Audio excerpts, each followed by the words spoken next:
Welcome to the Filmmaker Mixer podcast, the podcast by filmmakers for filmmakers. My name is Andrew, and I'm joined alongside my co-host Jeff, as always. Jeff and I are writers and directors and passionate about the art of storytelling.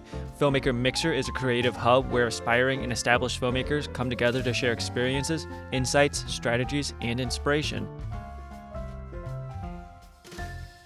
Hello, everybody. This is the Filmmaker Mixer podcast, and today we are chatting with filmmaker Zoé Eisenberg, writer and director of Chaperone. So, Zoe, welcome. Hey, Jeff. Thanks for having me. Well, I'm envious. You're there in Hawaii, and well, it's good here too. Yeah, I'm in Austin. Austin is great, no complaints. But I've only been to the airport in Hawaii. I was going to Australia, and I had a layover, and haven't been out to see the world out there. So I'm jealous. I've never been to Austin, so we're even.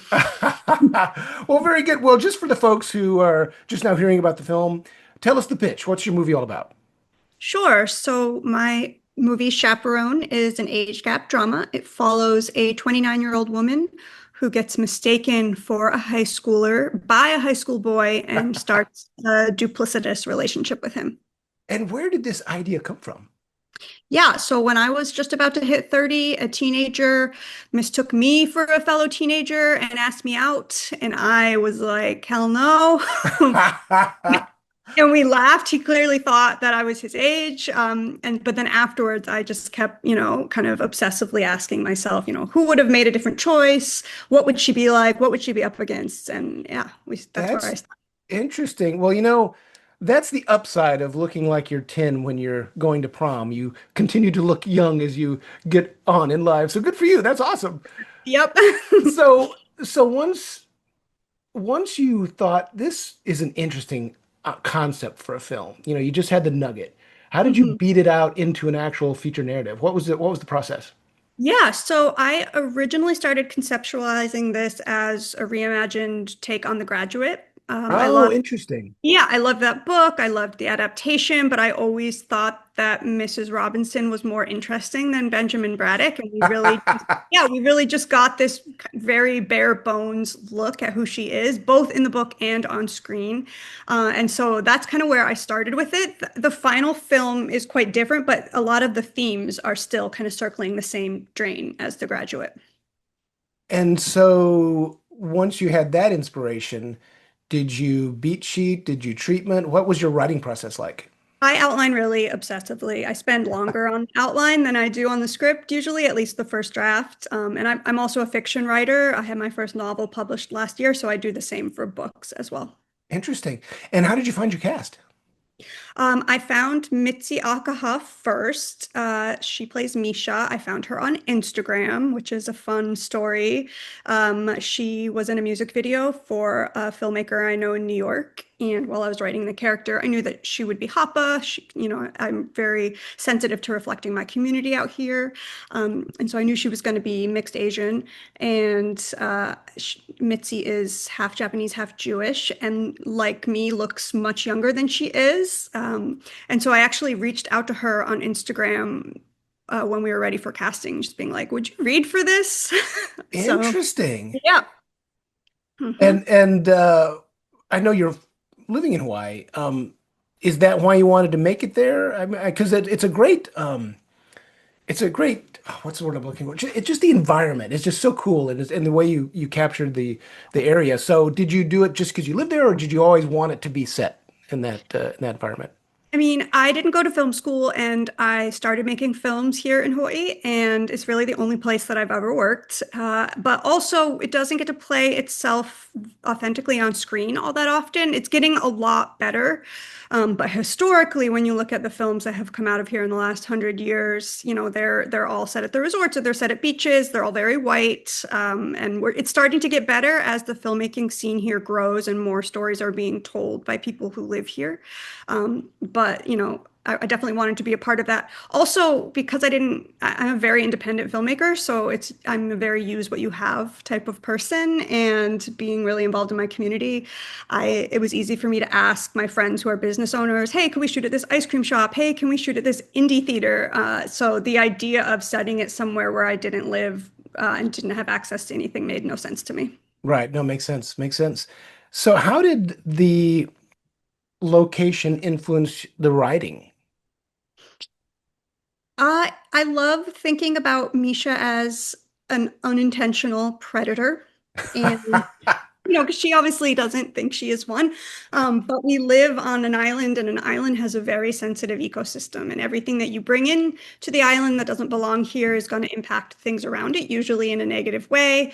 And so when I was thinking of her in that light, if she's a predator and she's entering this world, Jake's, where she doesn't belong, what's going to happen to everything around her, and Right.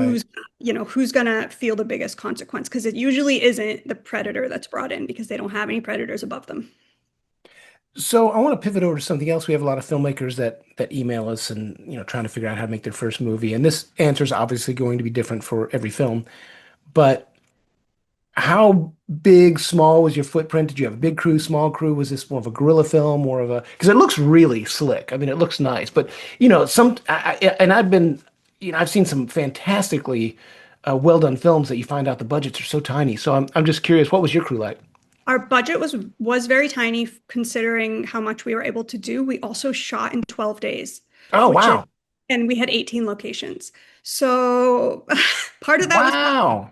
Yeah, part of that was possible because Hilo, where we shot, is very small. So every location is 10 minutes door to door at max. So that was helpful. But our crew, it was the biggest crew I had ever worked with. This is my 10th film as either a writer or producer or director. But it was still quite small. We would have between 12 and 20 people on set at a given day. And what's the filmmaking community like there? In Hawaii, it's growing, which is exciting, especially during the pandemic. The pandemic was hard for all of us. But one thing that did happen was a lot of the filmmakers that are from here moved home and then they didn't want to leave again. So in the last 5 years, in the last 10 years, there's been a lot of growth, but in the last 5 years specifically, as more and more really talented creatives move home. Interesting. Well, in the case of this film, you had the idea because of an experience you had. So I guess in a sense you had even though you didn't have the whole plot, it was kind of plot first, I suppose. But typically as a filmmaker and a writer, are you character first or plot first when you're developing a story?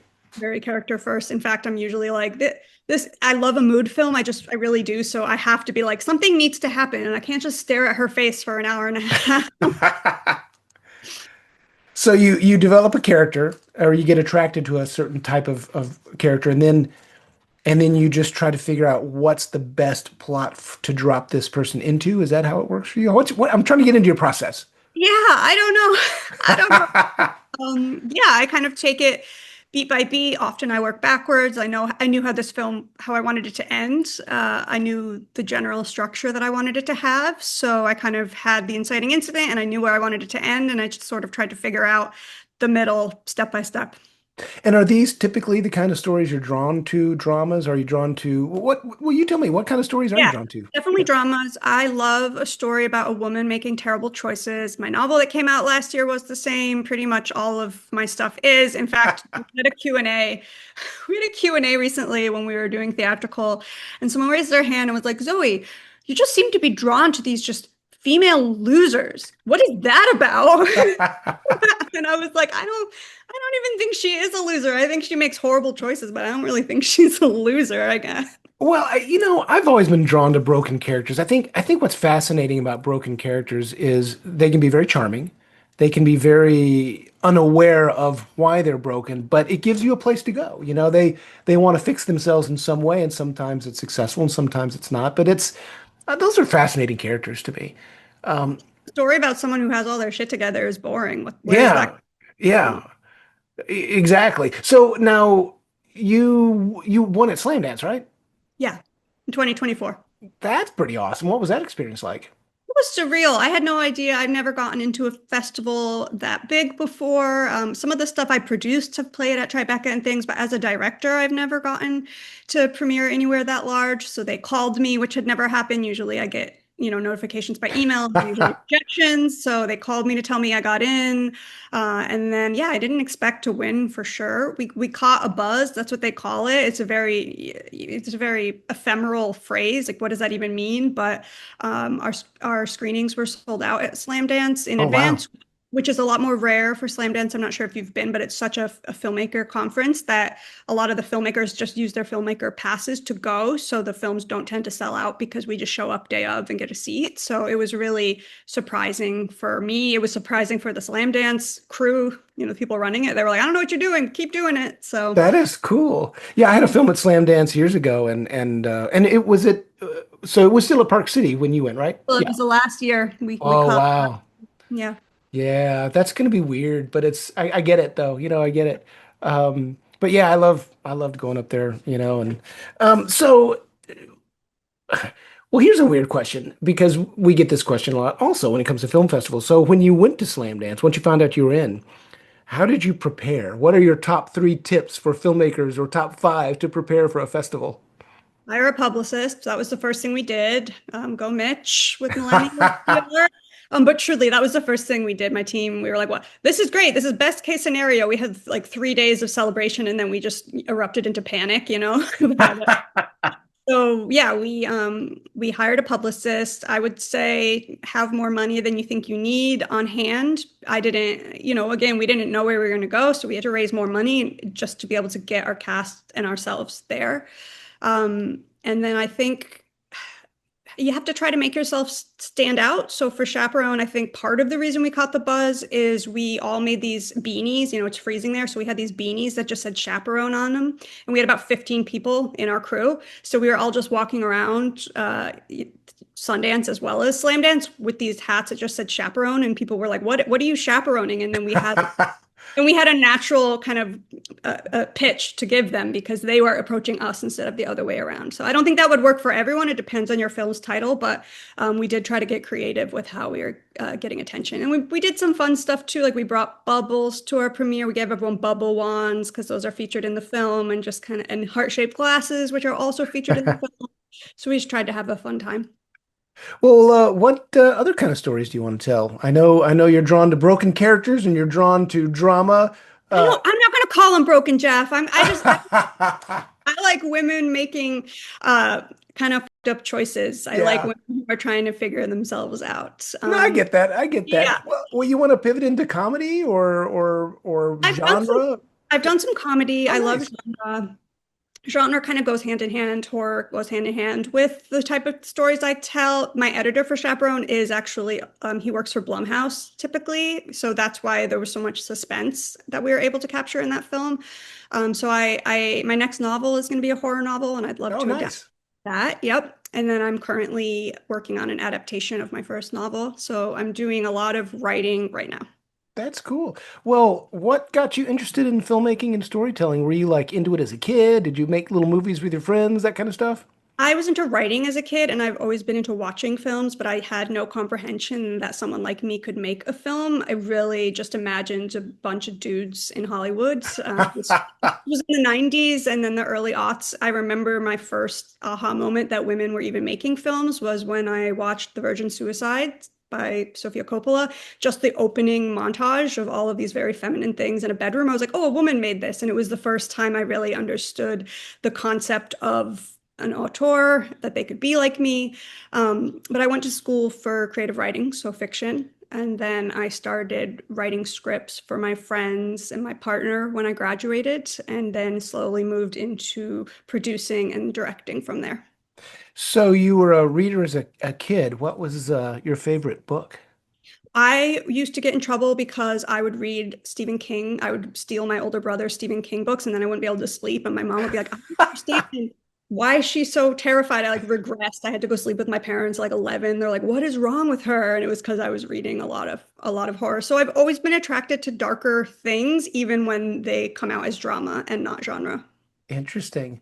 Well, before we wrap up, for people who want to follow your work and follow the film and see what you're up to next, how do they track you down? Are you a social media person? Do you have a Yeah, I have website for the film? Instagram.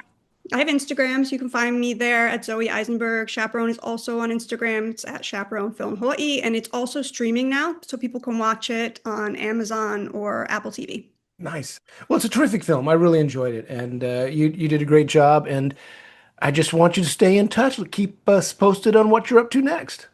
Thanks so much, Jeff. I really appreciate All it. right, you take care. Bye. Thank you for listening to the Filmmaker Mixer podcast, a podcast created and hosted by filmmakers Jeff Stolen and Andrew Lamping, and produced by Melody Lopez. Our theme song was composed by Stephen D. Bennett.